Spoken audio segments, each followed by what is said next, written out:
La télévision en direct est censée capturer la vie réelle telle qu'elle se déroule, mais cela signifie aussi qu'il n'y a aucun moyen de cacher lorsque quelque chose de terrible se déroule. Dans cette vidéo, nous allons passer en revue 5 moments réels où les diffusions en direct ont pris une tournure sombre. Ce n'était pas scénarisé, ce n'étaient pas des accidents en coulisses, c'était des événements troublants capturés en temps réel avec des millions de personnes qui regardaient.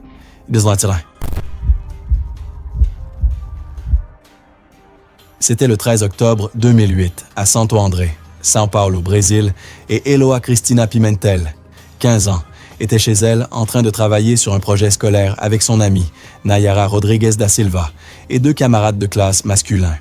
La session d'études de l'après-midi était censée être une préparation de routine pour les examens à venir, avec des manuels et des cahiers éparpillés sur la table à manger du petit appartement. Eloá était une étudiante brillante, avec des rêves de devenir enseignante. Son sourire chaleureux et son rire contagieux la rendant populaire parmi ses camarades du lycée local. L'appartement exigu de la rue Antonio Cardoso était devenu le refuge d'Eloá après que sa famille y a emménagé il y a 3 ans. Sa mère travaillait en double poste dans une usine textile locale pour les soutenir, laissant souvent Eloá s'occuper de ses jeunes frères et sœurs tout en maintenant d'excellentes notes. Malgré les difficultés financières, Eloá est restée optimiste quant à son avenir, passant des heures à donner des cours particuliers aux plus jeunes et à faire du bénévolat au centre communautaire du quartier. Ses professeurs louaient constamment sa maturité et son dévouement, voyant en elle le potentiel de briser le cycle de la pauvreté qui piégeait tant de gens dans leur quartier ouvrier. La relation avec Lindenberg avait commencé quand Eloá avait seulement 11 ans. Un écart d'âge qui aurait dû susciter des inquiétudes immédiates chez les adultes de leur communauté. Ce qui a commencé comme une affection innocente d'enfance s'était progressivement transformé en quelque chose de plus sombre à mesure que les tendances possessives de Lindenberg émergeaient. Des amis et des membres de la famille ont ensuite rappelé comment il devenait jaloux lorsqu'Eloá parlait à d'autres garçons, surveillant ses activités et exigeant de savoir où elle se trouvait en permanence. Lorsqu'Eloá a finalement eu le courage de mettre fin à la relation à l'âge de 13 ans, le comportement de Lindenberg est devenu de plus en plus erratique et menaçant. Mais cet après-midi-là, leur session d'études tranquille a pris une tournure sombre lorsque l'ex-petite amie de 22 ans d'Eloá, Lindenberg Fernandez Alves, est soudainement entrée dans l'appartement avec une arme à feu. La relation avait pris fin 2 ans plus tôt quand Eloá n'avait que 13 ans. Mais Lindenberg n'avait jamais accepté la rupture. Des rapports ont révélé plus tard qu'il était devenu obsédé par elle, incapable de se remettre de leur romance adolescente qui était devenue de plus en plus possessive et malsaine. Lindenberg a laissé les 2 garçons partir, mais a gardé Eloá et Nayara à l'intérieur, déclenchant une prise d'otage qui durerait 5 jours et serait diffusée dans tout le Brésil. La police a rapidement répondu avec le groupe d'action tactiques spéciales, connu sous le nom de Gate, qui a pris le relais et a commencé les négociations, espérant résoudre la situation pacifiquement. Le soir suivant, Nayara a été libérée indemne, mais 2 jours plus tard, la police a fait un geste surprenant et dangereux. Ils ont demandé à la jeune fille de 15 ans de retourner dans l'appartement, prétendant que sa présence pourrait aider à calmer Lindenberg. À mesure que la situation s'éternisait, la tension médiatique a explosé. Les médias ont fourni des mises à jour en direct jour et nuit, et l'affaire est devenue une obsession nationale. Les choses sont allées encore plus loin lorsque la journaliste de Rede TV, Sonia Abrao, a appelé Lindenberg en direct alors qu'il était encore à l'intérieur avec les filles. Elle a parlé avec lui et Eloá, et l'appel a été diffusé dans tout le pays. Les experts juridiques ont ensuite déclaré que l'appel avait interféré avec l'opération de police, une action civile ayant été déposée contre Abrao, l'accusant de mettre des vies en danger. D'ici le 17 octobre, l'impasse durait depuis plus de 100 heures. La police a déclaré avoir entendu des coups de feu et a décidé d'intervenir. Le Gate, avec les troupes de choc de la police militaire, a forcé l'entrée. Lindenberg a résisté et au cours de la lutte, il a utilisé l'arme à feu. Nayara a été blessée au visage, mais elle a réussi à quitter l'appartement vivante. Eloá a été touchée 2 fois, une fois à la tête et une fois dans le bas du corps. Les caméras tournaient alors qu'elle était emportée inconsciente et emmenée à l'hôpital, mais elle n'a pas survécu. Le 18 octobre, les médecins ont déclaré sa mort cérébrale à 23h30 et elle a été retirée du support de vie. Ses organes ont ensuite été donnés et ont sauvé 7 vies. Environ 10 000 personnes ont assisté aux funérailles d'Eloá. Nayara a survécu et a traversé une longue récupération. Et en 2018, elle a reçu 150 000 réals brésiliens en dommages après que le tribunal a tenu l'État responsable de ce qu'elle avait traversé. Lindenberg a été condamné à 39 ans et 3 mois de prison. Et jusqu'à aujourd'hui, l'histoire d'Eloá reste l'un des cas les plus troublants et tragiques du Brésil. C'était le 27 septembre 2007 à Yangon, Myanmar, et pendant 10 jours, des foules avaient envahi les rues en protestation pacifique. Des moines bouddhistes en robe rouge ont dirigé les manifestations, marchant calmement et scandant pour la liberté. Ce qui avait commencé comme des manifestations contre la hausse des prix du carburant était devenu quelque chose de bien plus grand. Les gens appelaient maintenant à la démocratie, frustrés par la pauvreté, le régime militaire et le manque de droits fondamentaux. Au milieu de tout cela se trouvait Kenji Nagai, un journaliste japonais de 50 ans, arrivé seulement 2 jours plus tôt. Il travaillait pour un petit média appelé Happy F News, et Kenji avait passé des années à faire des reportages dans des endroits dangereux, comme l'Afghanistan, l'Irak et la Palestine. Sa mission était toujours la même, aller là où les autres ne voudraient pas, et montrer ce qui se passait vraiment. Il était connu pour son dévouement à capturer la vérité, peu importe le risque personnel encouru. Les collègues de Kenji le décrivaient souvent comme intrépide, mais jamais imprudent, un homme qui comprenait l'importance de documenter l'histoire au fur et à mesure qu'elle se déroulait. Son petit appartement à Tokyo était rempli de récompenses et de photographies provenant de zones de conflit autour du monde, chaque image racontant une histoire de souffrance et de résilience humaine, que les médias grand public négligeaient souvent. Malgré les offres des grandes organisations de presse, Kenji est resté fidèle à OPF News, croyant que le journalisme indépendant est crucial pour exposer les injustices que les gouvernements puissants préfèrent garder cachées. Le correspondant de guerre vétéran avait développé une capacité presque surnaturelle à sentir quand les situations allaient à devenir violentes, une compétence qu'il avait gardée en vie à travers de nombreuses missions dangereuses. Son équipement de caméra était toujours à portée de main, et il s'était entraîné à continuer de filmer même dans les circonstances les plus extrêmes. Ses amis au Japon s'inquiétaient de ces missions de plus en plus dangereuses, mais Kenji se sentait obligé de témoigner des luttes des peuples opprimés dans le monde entier, considérant son travail comme un devoir sacré plutôt qu'une simple profession. Ce matin-là, Kenji se tenait près de la pagode Seoul, au centre-ville de Yangon, une zone remplie de manifestants brandissant des drapeaux avec le symbole du pont associé au parti politique d'Aung San Suu Kyi. Malgré l'atmosphère tendue, la foule est restée calme jusqu'à l'arrivée des camions militaires. Les soldats sont sortis en tenant des fusils et des boucliers et les manifestants sont restés sur place, certains criant sur les troupes. Le gouvernement militaire a considéré ces rassemblements non pas comme pacifiques, mais comme une menace directe, lançant un avertissement clair. Partez dans 10 minutes ou subissez les conséquences. Puis est venue la réponse militaire.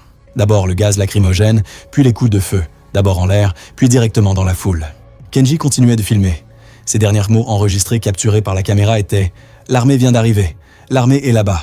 Ils sont lourdement armés. » Puis la fusillade a commencé et Kenji a été touché et est tombé à terre. Même alors, les témoins disent qu'il a continué à tenir sa caméra, essayant de documenter ce qui se passait autour de lui. Une photo prise par le photographe de Reuters, Adresse Latif, a capturé une scène troublante. Kenji allongé au sol, un soldat se tenant au-dessus de lui avec un fusil à la main, son appareil photo toujours dans sa prise. Dans l'image suivante, le soldat s'éloigne et Kenji ne bouge plus. Au début, le gouvernement du Myanmar a affirmé qu'il avait été pris dans un échange de tirs, mais des preuves vidéo ont ensuite montré la vérité. Un soldat avait poussé Kenji au sol et lui avait tiré dessus à bout portant. Une autopsie au Japon l'a confirmé. La balle avait traversé sa poitrine, touché son cœur et était sortie par son dos. Kenji a été le seul étranger à perdre la vie pendant les manifestations. Au moins 9 autres personnes sont également mortes. La nouvelle de la mort de Kenji a choqué les gens au Japon et le gouvernement a demandé des explications qui ne sont jamais venues. Le Myanmar s'est excusé plus tard, mais aucune mesure n'a été prise. En 2023, 16 ans plus tard, des journalistes ont dit qu'ils avaient reçu l'appareil photo manquant de Kenji, de quelqu'un qui voulait réparer les choses. L'appareil photo a été rendu à sa sœur, et ces dernières images montraient les manifestations, les chants, le chaos et les derniers moments de Kenji. Personne n'a jamais été tenu responsable, mais le travail de Kenji n'a pas été oublié. L'Association des médias de Birmanie a créé le prix Kenji Nagai pour honorer les journalistes en Birmanie. C'était quelque part en 2003 pendant un épisode de Consejo de Mujeres, une émission de discussion mexicaine pour femmes diffusée en journée. Le programme couvrait généralement des sujets comme le style de vie, la santé et la beauté, et présentait occasionnellement des animaux vivants pour des segments éducatifs. Ce jour-là, 2 soigneurs animaliers d'un zoo local ont été invités pour présenter un jeune lionceau dans le cadre d'un segment sur la conservation de la faune. Les soigneurs étaient assis avec le lion entre eux, et à proximité, une mère était assise, tenant sa jeune fille, qui savourait tranquillement une sucette tout en regardant autour du studio. Tout semblait bien. Bien qu'étant un lionceau, le lion était déjà grand et puissant, assis en laisse et paraissant détendu. Les dresseurs et les animateurs étaient à calme, et la mère et sa fille ne montraient aucun signe de peur. Il n'y avait pas de barrière de sécurité, ni de mesure de protection entre le lion et le public du studio. Mais ensuite, quelque chose d'inattendu s'est produit. La petite fille a laissé échapper un léger gémissement, et le son aigu a attiré l'attention du lion. Il s'est levé et l'a regardé directement. Les dresseurs ont rapidement essayé de le calmer et il a obéi pendant un moment. Puis l'enfant a commencé à pleurer plus fort et sans avertissement, le lion a bondi. Il a attrapé les jambes de la fille avec ses pattes avant et a mordu. Le studio s'est rempli de cris alors que la mère s'est levée et a essayé de tirer sa fille près d'elle, mais le lion ne l'a pas lâché. Il a reculé, sa prise inchangée. Les dresseurs se sont précipités, l'un essayant d'ouvrir la gueule du lion, l'autre tenant le corps de l'animal. L'enfant continuait de crier alors que sa mère la serrait fort dans ses bras. Les dresseurs, parlant rapidement en espagnol, ont répété des instructions comme « Restez calme et ne bougez pas » alors qu'ils essayaient de contrôler la situation. Il a fallu plusieurs instants avant qu'ils ne puissent séparer l'animal de l'enfant. Un soigneur tenait la tête du lion pendant que l'autre tirait son corps en arrière. Finalement, ils ont réussi à faire lâcher prise au lion et la fille a enfin été libérée, pleurant et choquée. Sa mère l'a immédiatement examinée pour vérifier si elle avait des blessures. Ce qui s'est passé ensuite a laissé de nombreux spectateurs perplexes. La mère a soudainement ri. Certains pensaient que c'était une réaction au stress intense, une réponse émotionnelle confuse après ce qui venait de se passer. D'autres étaient troublés par la façon dont tout le monde sur le plateau semblait détendu par la suite. Un des assistants s'est penché pour étreindre à la fois la mère et l'enfant. Et le lion, toujours présent, a même été montré à la caméra à nouveau, tandis que les pleurs de l'enfant continuaient en arrière-plan. L'émission a continué maladroitement, avec des rires forcés et des sourires gênés. Des années plus tard, lorsque la séquence a été mise en ligne sur YouTube, les spectateurs ont commencé à remarquer des détails troublants. Avant que le lion ne bondisse, il avait fixé l'enfant pendant plusieurs moments. Et à un moment donné, la caméra a zoomé sur son visage comme pour capturer quelque chose sur le point de se produire. Bien que l'enfant n'ait pas été gravement blessé, les spécialistes ont mis en garde contre les effets émotionnels à long terme d'un tel événement. Étrangement, aucune action en justice n'a jamais été prise. Le lion est resté avec les dresseurs et l'identité de l'enfant n'a jamais été révélée. Elle n'a plus jamais été vue en public. C'était en 1979 à Clearwater, en Floride, lorsqu'une nouvelle émission pour enfants à thème chrétien appelée Joy Junction a été diffusée sur le Christian Television Network. Il présentait des personnages colorés, comme le shérif Aube, le professeur Cloudhopper, Dan le siffleur, et un ventriloque nommé Ron, qui se produisait avec son marionnette, Marty. L'émission était axée sur le plaisir et la foi, enseignant aux enfants des valeurs, la gentillesse et à rester à l'écart des mauvaises influences. Ronald William Brown, l'homme derrière le personnage de Ron, était également actif dans sa communauté religieuse locale à Largo, en Floride. Il organisait régulièrement des spectacles de marionnettes, emmenait les enfants à l'église dans le van de l'église et les invitait même à manger une pizza avant l'étude biblique. Pour de nombreux parents, il semblait aimable et digne de confiance, exactement le type de personne qu'ils voulaient pour influencer leurs enfants.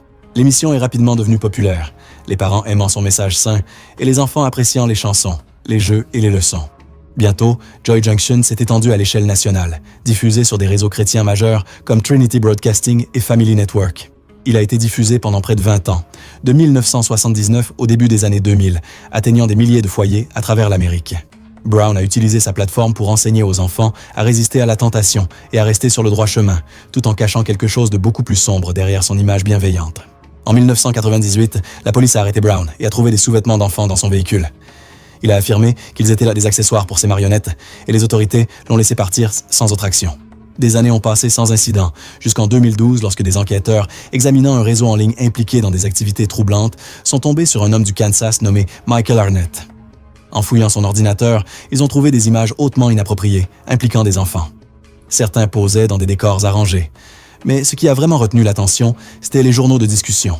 Arnett avait échangé des messages avec un homme en Floride, et cet homme était Ronald Brown. Les deux discutaient depuis des mois sur un forum caché, leur conversation allant au-delà de la possession de contenus inappropriés pour inclure des discussions détaillées et graphiques impliquant des enfants. Brown a mentionné un garçon qu'il connaissait personnellement à l'église, parlant d'intentions profondément troublantes et partageant des dessins et des photos qu'il avait secrètement prises de l'enfant. Le 19 juillet 2012, les autorités ont perquisitionné la maison de Brown à Largo. Ce qu'ils ont découvert était profondément alarmant. Des milliers de fichiers illégaux, certains impliquant des enfants décédés, ainsi que des plans écrits, des dessins et du contenu datant de 1978, un an avant le début de Joy Junction. Brown a été arrêté et accusé de possession et d'intention de commettre des actes graves contre un mineur. Il a admis les discussions, mais a prétendu que c'était tout un fantasme et qu'il n'avait jamais prévu d'y donner suite. Le tribunal ne l'a pas cru et il a été condamné à 20 ans de prison fédérale, essentiellement une peine à vie, compte tenu de son âge et de sa santé. En 2020, Brown est mort en prison à l'âge de 65 ans, des suites de complications dues à une maladie neurologique. Après son arrestation, tout ce qui était lié à Joy Junction est devenu silencieux. Les réseaux ont supprimé toutes les traces de l'émission sans déclaration ni communiqué de presse, et même les membres du casting ont pris leur distance. Pendant longtemps, l'émission est devenue un média perdu, avec seulement quelques extraits survivants, principalement à partir de vieilles cassettes VHS téléchargées sur YouTube. Ronald Brown n'était pas seulement un artiste. Il était de confiance pour les parents, entouré d'enfants et actif dans la communauté, ce qui rend cette affaire si troublante. C'était en 1992 à Manchester, en Angleterre, lorsque Bobby Davro, un comédien et personnalité de télévision bien connu, tournait la scène finale de son émission, Ennemi public numéro 1. Bobby était populaire pour ses performances énergiques et la forme physique faisait partie intégrante de sa vie. Son père, Bill Nankivel, avait été coureur olympique et Bobby restait actif grâce à son travail. À 34 ans, Bobby avait construit sa carrière sur une comédie physique audacieuse qui repoussait souvent les limites de la sécurité. Sa volonté de supporter la douleur pour faire rire l'avait rendu célèbre dans toute la Grande-Bretagne, avec des téléspectateurs qui se connectaient spécifiquement pour le voir se lancer dans des cascades de plus en plus élaborées. Le studio de Manchester était devenu sa deuxième maison au cours des 3 dernières années et l'équipe s'était habituée au perfectionnisme implacable de Bobby et à son insistance à réaliser chaque cascade lui-même plutôt qu'à utiliser des doublures. Les antécédents sportifs de Bobby lui donnaient confiance dans les défis physiques qui intimideraient d'autres artistes. Il avait fait de la gymnastique adolescent et maintenait sa flexibilité grâce à ses exercices quotidiens, croyant que sa condition physique le protégerait des blessures graves. Ses collègues s'émerveillaient souvent de sa capacité à se remettre des petites contusions et blessures qui mettraient d'autres artistes hors service pendant des jours. Cette journée de tournage s'était déroulée sans encombre, Bobby ayant terminé plusieurs séquences exigeantes sans se plaindre ni hésiter. La scène qu'il tournait était censée être légère. Bobby était enfermé dans un accessoire de pilori en bois, sa tête et ses mains passant par les trous, tandis que ses collègues artistes Keith Chegwin, Lionel Blair et Jim Bowen lui lancèrent des tomates. C'était censé être de l'amusement inoffensif, le genre de comédie physique pour laquelle Bobby était connu. Mais l'accessoire n'était pas sûr, et Bobby devait se maintenir en équilibre sur une boîte parce que le sol en dessous de lui était du béton dur. La mise en place semblait routinière, juste une autre journée de tournage de sketch comique avec ses collègues. Bobby avait réalisé d'innombrables cascades physiques au cours de sa carrière sans incident, et cette scène particulière était censée être l'une des plus faciles. Les entraves en bois étaient censées le maintenir en place pendant que ses amis le bombardaient de tomates pour rire, créant le genre d'humour burlesque que le public adorait. Soudain, Bobby a perdu l'équilibre. Avec ses bras coincés dans les entraves en bois, il n'a pas pu s'empêcher de tomber. Il a heurté le sol face la première, et Keith Chegwin a dit plus tard que le bruit de la tête de Bobby frappant le béton était l'un des pires qu'il ait jamais entendu. Heureusement, Bobby a réussi à tourner légèrement la tête en tombant, ce qui l'a probablement protégé de blessures encore plus graves, mais il s'est quand même ouvert le menton et a brièvement perdu connaissance. Il a été transporté d'urgence à l'hôpital où les médecins ont été surpris de constater qu'il ne s'était pas cassé le nez ni perdu de dents. Cependant, il a subi une blessure au cou due à l'impact et a été diagnostiqué avec un coup de fouet cervical. On lui a dit de se reposer, mais bien que le tournage soit terminé, la douleur dans son cou a continué et s'est propagée à d'autres parties de son corps. Bobby a ensuite consulté un ostéopathe qui a utilisé la physiothérapie pour soulager ses symptômes. Le rétablissement a pris environ 6 semaines et il a finalement retrouvé sa mobilité, mais la douleur n'a jamais complètement disparu. Pendant un certain temps, il ne pouvait même pas faire d'exercices de base comme les abdominaux, et même des années plus tard, Bobby ressent encore des douleurs au cou et dans le haut du dos. Les longs trajets en voiture sont difficiles, et parfois il ressent des douleurs au bras et des maux de tête causés par la pression nerveuse. La chute n'a jamais été diffusée, mais la BBC utilise maintenant le clip à des fins de formation pour montrer à quelle vitesse les accidents peuvent se produire, même dans un environnement contrôlé. Bobby n'a jamais reçu de compensation pour ce qui s'est passé car, à l'époque, ce n'était pas courant de déposer des réclamations pour blessures comme aujourd'hui.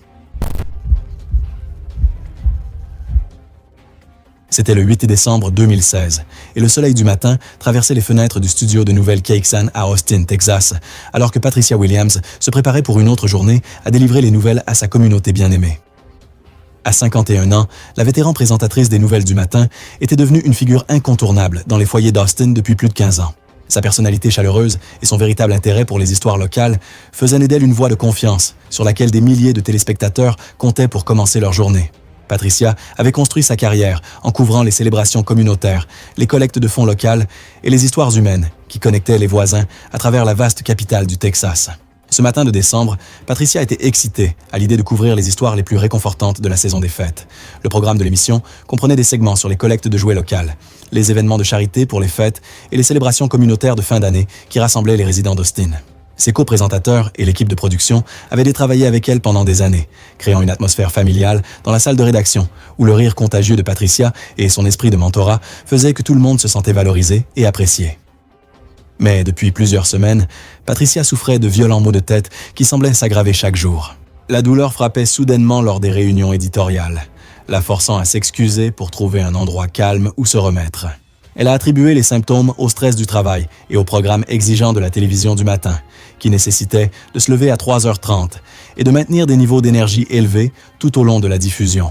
Patricia a toujours été dévouée à son métier, travaillant souvent malgré des maladies mineures et des défis personnels pour s'assurer que ses téléspectateurs reçoivent des informations fiables. Ses collègues ont remarqué qu'elle semblait plus fatiguée que d'habitude, s'arrêtant parfois au milieu d'une phrase pendant les répétitions ou apparaissant momentanément confuse en révisant les scripts du prompteur. Patricia a écarté leurs préoccupations avec son sourire habituel, insistant sur le fait qu'elle avait juste besoin de plus de sommeil et peut-être de vacances après la période des fêtes. L'équipe de production ignorait que leur présentatrice bien-aimée subissait les premiers symptômes d'une urgence médicale catastrophique qui allait se dérouler devant des milliers de téléspectateurs. Lors d'un segment d'interview en direct sur les associations caritatives locales de Noël, Patricia s'entretenait avec un représentant de la Banque alimentaire d'Austin au sujet de leur programme de distribution de repas de Noël. La conversation se déroulait naturellement lorsque Patricia posait des questions réfléchies sur les opportunités de bénévolat et les besoins en dons.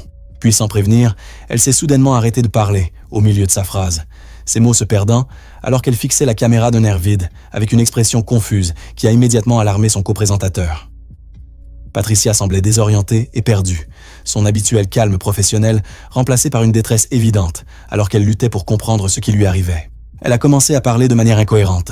Ses mots étaient flous et déconnectés, tandis que son co-animateur essayait désespérément de continuer l'interview et de maintenir une certaine apparence de normalité. Les caméramans et l'équipe de production ont regardé avec horreur, alors que l'état de Patricia se détériorait rapidement sous leurs yeux. Puis Patricia s'est effondrée au bureau des nouvelles pendant l'émission en direct, son corps devenant mou alors qu'elle tombait en avant sur les papiers et la tasse de café qui faisait partie de sa routine matinale depuis 15 ans. Les téléspectateurs à Austin ont regardé avec stupeur alors que les ambulanciers arrivaient sur le plateau et commençaient un traitement d'urgence. Leur urgence professionnelle contrastant fortement avec les décorations de fêtes joyeuses qui ornaient encore le studio. La station a finalement coupé pour une pause publicitaire, mais des milliers avaient déjà été témoins de l'urgence médicale en temps réel. Patricia a été transportée d'urgence à l'hôpital où on lui a diagnostiqué un AVC massif qui avait causé des dommages irréversibles au cerveau. Malgré les meilleurs efforts de l'équipe médicale, elle est décédée 3 jours plus tard, entourée de membres de sa famille venus de tout le pays. L'émission du matin a été interrompue pendant une semaine, alors que l'équipe faisait son deuil et essayait de surmonter la perte traumatique de leurs collègues et amis. Les téléspectateurs ont inondé les réseaux sociaux d'hommages, partageant comment Patricia faisait partie de leur quotidien depuis des années. Sa présence apportant réconfort et connexion dans un monde de plus en plus déconnecté. Une bourse de journalisme a été créée en son nom à l'Université du Texas pour soutenir les journalistes de diffusion en herbe qui partageaient sa passion pour le reportage communautaire. Merci d'avoir regardé. Juste au moment où vous pensez avoir entendu les tragédies télévisées les plus déchirantes, nous ne faisons que commencer. Cliquez sur la vidéo suivante pour découvrir les prochaines histoires qui vous laisseront vous demander à quelle vitesse les rêves peuvent se transformer en cauchemars.